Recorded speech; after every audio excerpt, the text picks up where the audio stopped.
ఈ పక్కనే పేక ఆడుతూ 10 మంది అరెస్ట్, వ్యభిచారం కేసులో 5గురు అరెస్ట్.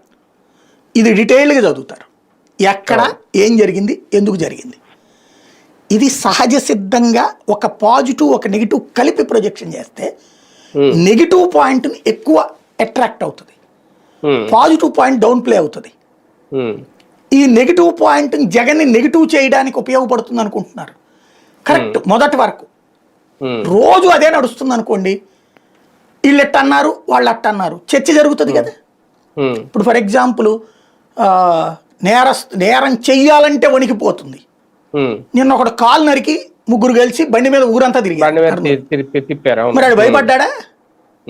నువ్వు తెనాల్లో కొట్టించా నేను గంజాయి వాళ్ళని పరామర్శించడానికి వెళ్ళి, మరి ఇండెందుకు అట్లా అత్యాచారం చేసిన ఎందుకు కొట్టట్లా?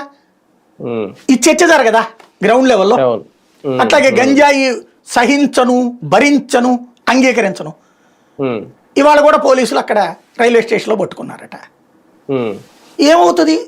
పట్టుకోవడము కామనే, కేసు పెట్టడము కామనే. జగన్ ఉన్నప్పుడు కూడా పట్టుకున్నారు, కేసులు 100ల కొద్దీ పెట్టారు.